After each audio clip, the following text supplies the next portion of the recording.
Bismillahirrahmanirrahim. Assalamualaikum warahmatullahi wabarakatuh. Salam sejahtera untuk kita semua. Semoga kita selalu diberikan keadaan sehat, jasmani dan rohani.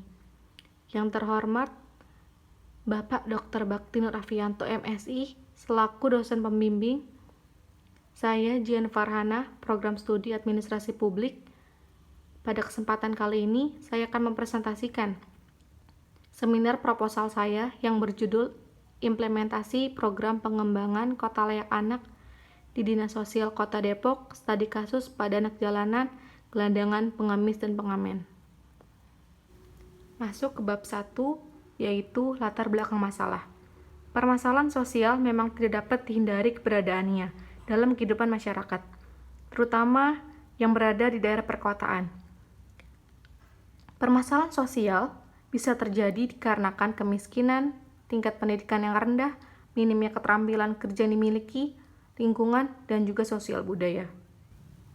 Kota Depok merupakan salah satu kota yang tidak dapat luput dari permasalahan sosial tersebut.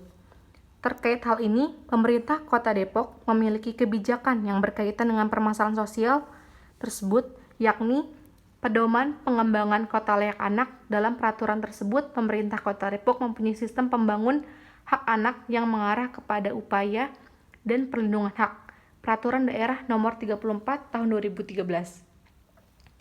Mengingat keberadaan anak jalanan, gelandangan, dan pengemis cenderung membahayakan dirinya sendiri dan orang lain, dan ketentraman umum, serta memungkinkan mereka menjadi sasaran eksploitasi dan tindak kekerasan, sehingga Kota Depok menganggap perlu dilakukannya penanganan secara menyeluruh dan berkelanjutan dalam kebijakan untuk menjamin pemenuhan hak anak. Tetapi ternyata semua sasaran dan tujuan tersebut belum bisa terlaksana secara maksimal.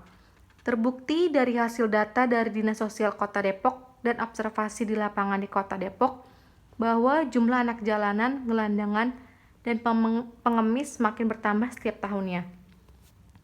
Berdasarkan indikasi-indikasi masalah tersebut, maka dapat dikatakan bahwa program kebijakan pembangunan kota layak anak di Dinas Sosial Kota Depok masih belum terimplementasikan dengan baik, sehingga perlu dilakukan sebuah penelitian ilmiah guna mengklarifikasi masalah yang dimaksud. Serta pentingnya mengkaji masalah tersebut ini dapat dilihat dari banyaknya anak jalanan, gelandangan, pengemis, dan pengamen di Kota Depok. Masuk ke dalam rumusan masalah. Berdasarkan latar belakang masalah yang telah diuraikan di atas, maka dapat dirumuskan suatu permasalahan, yaitu bagaimana implementasi program pengembangan kota layak anak di Dinas Sosial Kota Depok. Serta terdapat tujuan dan manfaat penelitian. Tujuan penelitian yang ingin dicapai adalah untuk mengetahui implementasi program pengembangan kota layak anak di Dinas Sosial Kota Depok. Serta hasil penelitian dapat digunakan dalam hal sebagai berikut. Pertama, secara teoritis. Hasil penelitian ini diharapkan dapat menjadi acuan bagi kebijakan dinas sosial dalam meningkatkan perlindungan dan hak terhadap anak. Yang kedua, secara praktis dapat menjadi sumbang saran dan bagi pemerintah khususnya di Kota Depok dalam implementasi kebijakan pemindahan anak jalanan, gelandangan, pengemis, dan pengamen. Di dalam bab 2 terdapat kajian pustaka. Yang pertama ada penelitian terdahulu.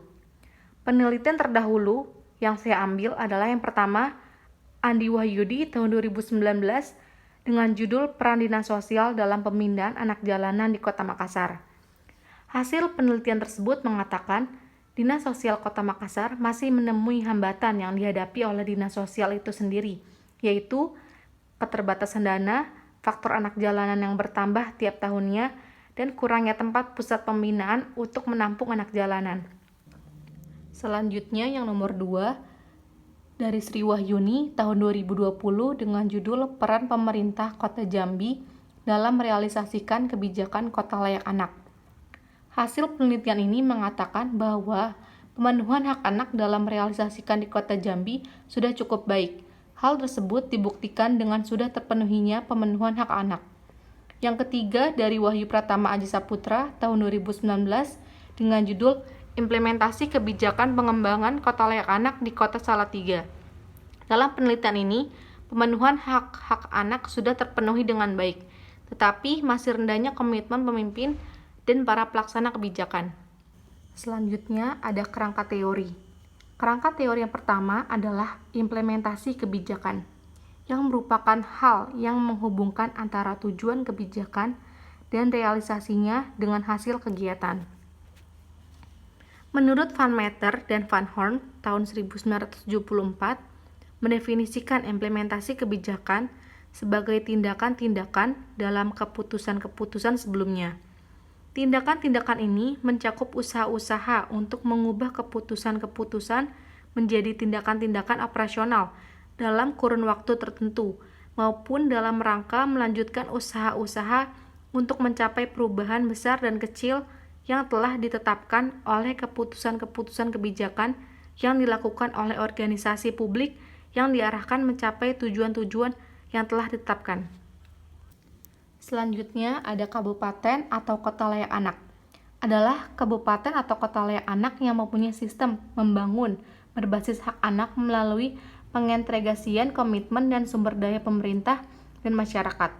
Peraturan Menteri Negara Pemberdayaan Perempuan dan Perlindungan Anak Nomor 11 Tahun 2011 tentang kebijakan. Di poin selanjutnya akan membahas tentang masalah anak jalanan, gelandangan, pengemis, dan pengamen, yaitu anak yang menghabiskan waktunya sebagian besar waktunya untuk melakukan kegiatan hidup sehari-hari di jalanan, baik untuk mencari nafkah atau berkeliaran di jalan dari tempat-tempat umum lainnya. Anak jalanan mempunyai ciri-ciri berusia antara 5 sampai dengan 18 tahun, melakukan kegiatan atau berkeliaran di jalan, penampilannya kebanyakan kusam dan pakaian tidak terurus, mobilitasnya tinggi. Sedangkan ada 3 kategori anak jalanan. Yang pertama, mencari kepuasan, 2, mengais nafkah, dan 3, tindakan asusila. Kegiatan anak jalanan itu erat kaitannya dengan tempat mereka sehari-hari, yakni di alun-alun atau tempat lainnya. Sementara gelandangan artinya selalu berkeliaran atau tidak pernah mempunyai tempat kediaman tetap. Pada umumnya, para gelandangan adalah kaum urban yang berasal dari desa yang mencoba mengadu nasib dan peruntungannya di kota, namun tidak didukung oleh tingkat pendidikan yang cukup, keahlian, pengetahuan spesialisasi, dan tidak mempunyai modal uang. Sebagai akibatnya, mereka bekerja serabutan dan tidak tetap, terutama sektor informal. Selanjutnya ada pengemis, yaitu orang-orang yang mendapatkan penghasilan dengan meminta-minta di muka umum dengan berbagai cara dan alasan untuk mengharap belas kasihan orang lain. Pengemis yang masuk dalam kategori orang miskin di perkotaan sering mengalami praktek diskriminasi dan pemberian stigma yang negatif.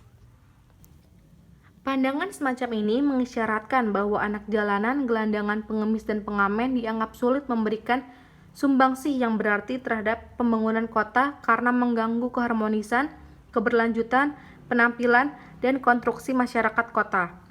Hal ini berarti bahwa anak jalanan, gelandangan, pengemis, dan pengamen tidak hanya mengalami kesulitan hidup dalam konteks ekonomi, tetapi juga dalam konteks hubungan sosial budaya dengan masyarakat kota.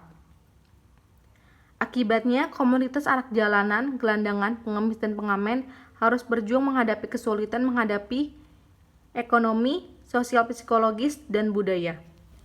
Poin keempat ada indikator implementasi kebijakan publik menurut Donald Van Meter dan Karl Van Horn. Terdapat 6 variabel yang mempengaruhi kinerja implementasi.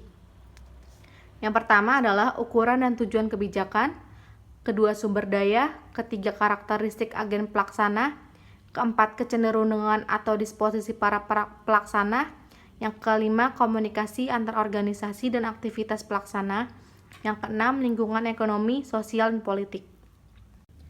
Yang pertama, saya akan membahas tentang ukuran dan tujuan kebijakan. Kinerja implementasi kebijakan dapat diukur tingkat keberhasilannya jika dan hanya jika ukuran dan tujuan dari kebijakan memang realistis dengan sosiokultur yang mengarah di level pelaksana kebijakan. Ketika ukuran kebijakan atau tujuan kebijakan terlalu ideal untuk dilaksanakan di level warga, maka terdapat kesulitan untuk merealisasikan kebijakan publik hingga titik yang dapat dikatakan berhasil. Yang kedua ada sumber daya. Keberhasilan proses implementasi kebijakan sangat tergantung dari kemampuan memanfaatkan sumber daya yang tersedia. Manusia merupakan sumber daya yang terpenting dalam menentukan suatu keberhasilan proses implementasi.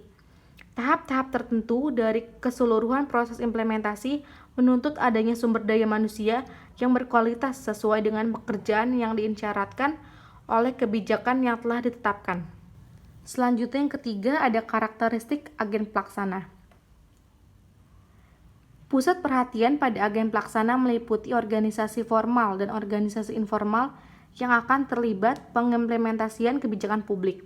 Hal ini sangat penting karena kinerja implementasi kebijakan publik akan sangat banyak dipengaruhi oleh ciri-ciri yang tepat serta cocok dengan para agen pelaksananya. Contohnya seperti implementasi kebijakan publik yang berusaha untuk merubah perilaku atau tindak manusia secara radikal. Maka agen pelaksana proyek itu haruslah berkarakteristik keras dan ketat pada aturan serta sanksi hukum. Yang keempat ada kecenderungan disposisi para pelaksana. Sikap penerimaan atau penolakan dari agen pelaksana akan sangat banyak mempengaruhi keberhasilan atau tidaknya kinerja implementasi kebijakan publik. Hal ini sangat mungkin terjadi oleh karena kebijakan yang dilaksanakan bukanlah hasil formulasi warga setempat yang mengenal betul persoalan dan permasalahan yang mereka rasakan, tetapi kebijakan yang akan implementator laksanakan adalah kebijakan dari atas, top down, yang sangat mungkin para pengambil keputusan tidak pernah mengetahui permasalahan yang warga ingin selesaikan. Yang kelima ada komunikasi antar organisasi dan aktivitas pelaksana.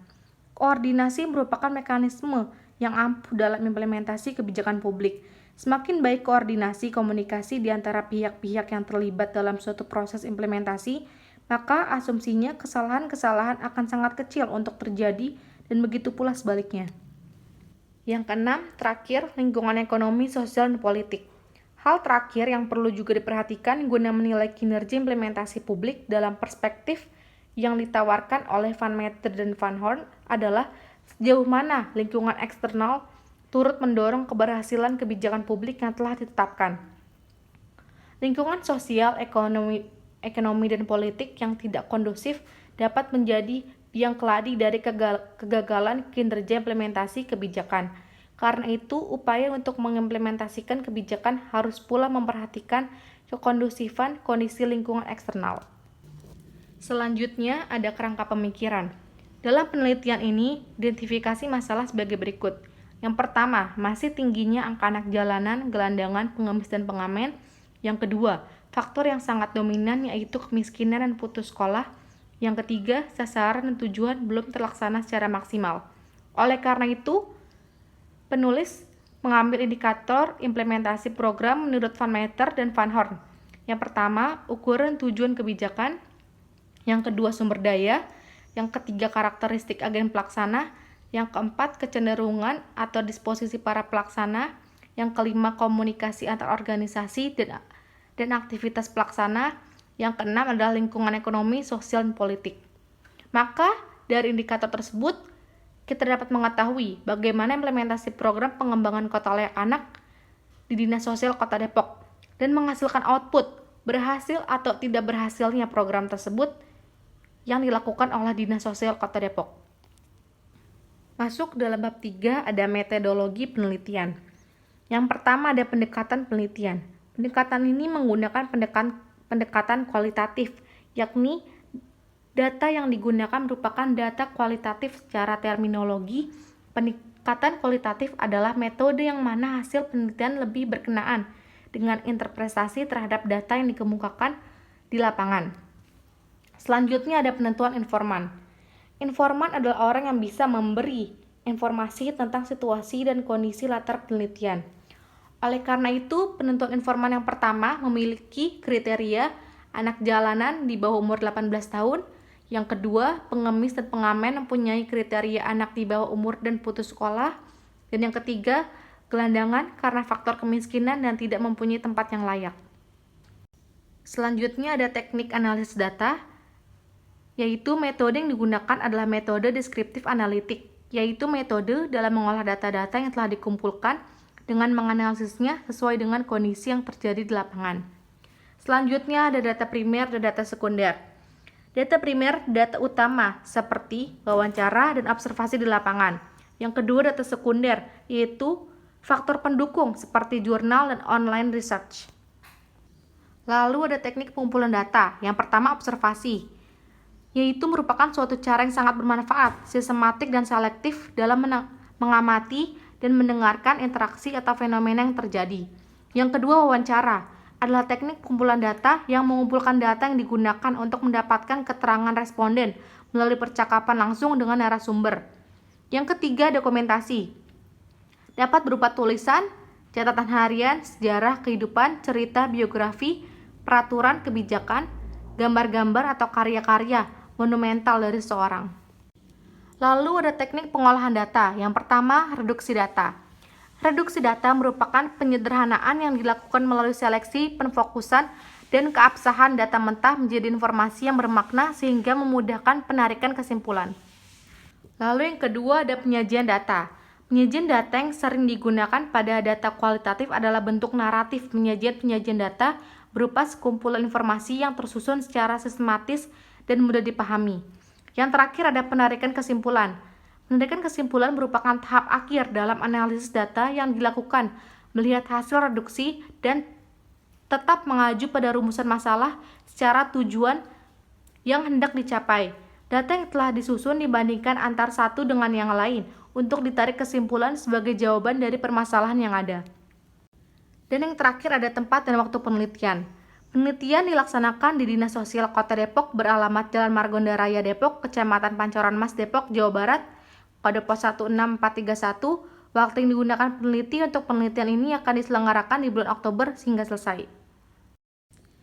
Sekian presentasi seminar proposal yang saya jabarkan. Kurang lebihnya mohon maaf. Wassalamualaikum warahmatullahi wabarakatuh.